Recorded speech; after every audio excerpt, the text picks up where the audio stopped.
is good? It's your boy Ty back here with another video, and in this video today, guys, we're going to be taking a look at the SHOWTIME cards coming tomorrow in NBA 2K24 MyTEAM. And if you're wondering, Ty, what is these SHOWTIME cards? What does that mean? Well, in Season 1, these are the SHOWTIME cards that we saw. Season 2, these are the cards that are going to be coming tomorrow to the player market and pack market, as 2K says in my team. Now, you guys can see the cards.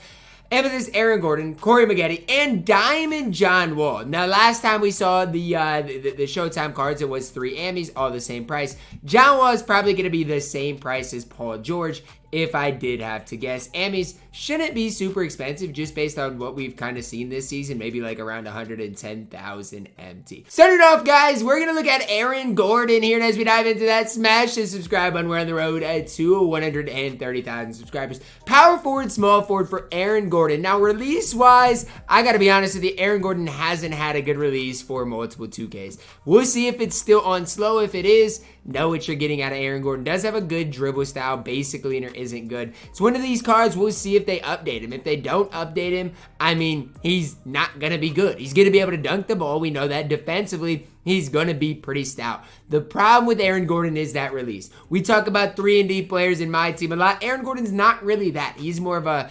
attacking the rim and defense type of guy. And honestly, I wouldn't be surprised to see his 3-ball in the upper 70s, maybe even low 80s. I'm just more concerned with that release.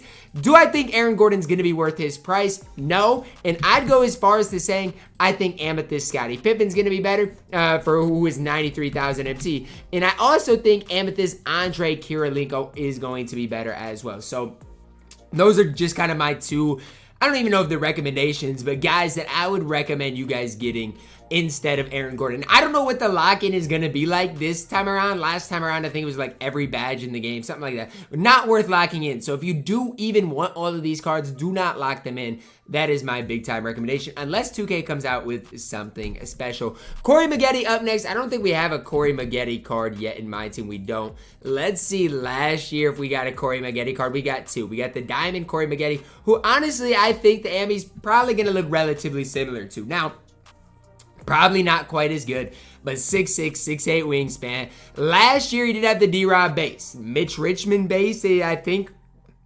It is the release that Mitch Richmond has. Now, if we go to 2K24 and look up Mitch Richmond, you guys can see here he's got the David Robinson base, which is absolutely elite, absolutely incredible. So expect Corey Maggette's release to be good. He's going to play good defense as he did last year, and he's going to dunk the ball well. I expect Corey Maggette, depends on his dribble style, depends on all those things, to be one of the better shooting guards in my team. If he has that Pro 2 leaner, that is a big deal this year. I don't know, for those of you guys who don't know, the Pro 2 leaner is really good.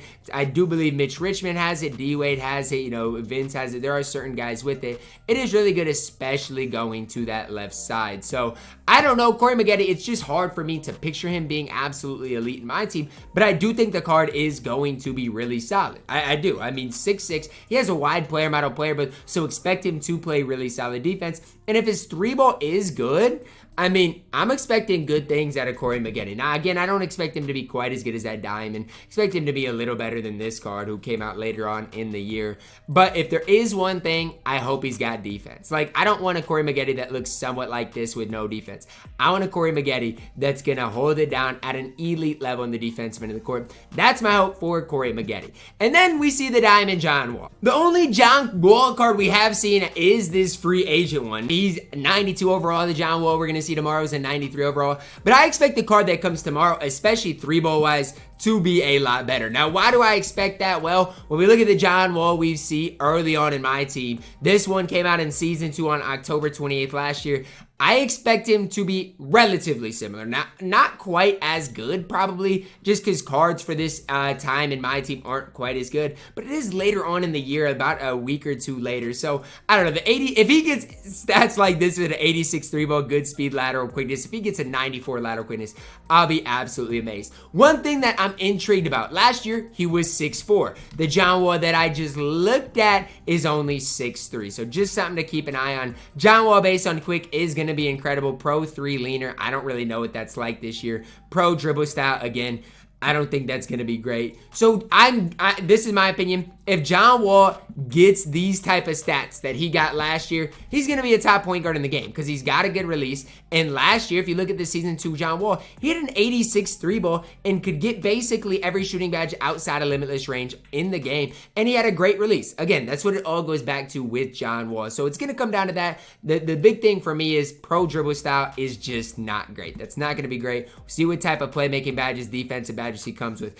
But again, if he sees these type of defensive badges, you're going to be looking at one of the best point guards in the game. Again, keep an eye on if he is 6'4" tomorrow or 6'3", because that is going to be a big deal. Both of the John Walls we've seen thus far have been 6'3", so that's kind of what I'm expecting. But that does hurt his value a little bit. If you're looking at a 6'4" John Wall, it's basically what Dwayne Wade is. If you look at a 6'3" John Wall, I mean, that's an inch taller than Kyrie Irving. Pretty sure that's an inch taller than Steph Curry. So those are the types of things you've got to figure out for yourself, right? Yeah, I mean, obviously you can come back to the channel, but what does his player model look like compared to those guys? D-Wade is a fantastic player build. Kyrie's is way better than Steph, but those things matter when debating the top point guards in my team. John Wall, as far as his price, is probably going to be, again, relatively similar to the Paul George type of card, who is 245,000 MT. Probably pretty similar. Obviously, the NBA tournament battles is separate, but probably similar to the Brandon Ingram price. Again, 245,000 MT.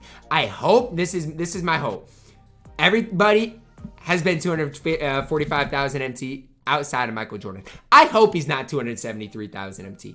If he is that expensive, 273,000 MT, we've got a problem, 2K, okay? Because he is not going to be worth that. He's going to be one of the top point guards in the game, but still SGA is going to be better. D-Wade's going to be better. Those guys are going to be better than John Wall come tomorrow if he's only 6'3" with that normal dribble or pro dribble style. I do believe it is. So those are just some things to look at. Obviously, I do think John Wall is going to be the best card that comes out tomorrow. It's just going to be one of those things. What does his dribble style look like? What does defense look like? And what does, honestly, how high does his 3-ball rating go? Like, is 2K willing to give him a mid-80s 3-ball, or is it going to be upper 70s, low 80s? That's kind of what I would predict, upper 70s, lower 80s, but again, we'll just have to wait and see tomorrow.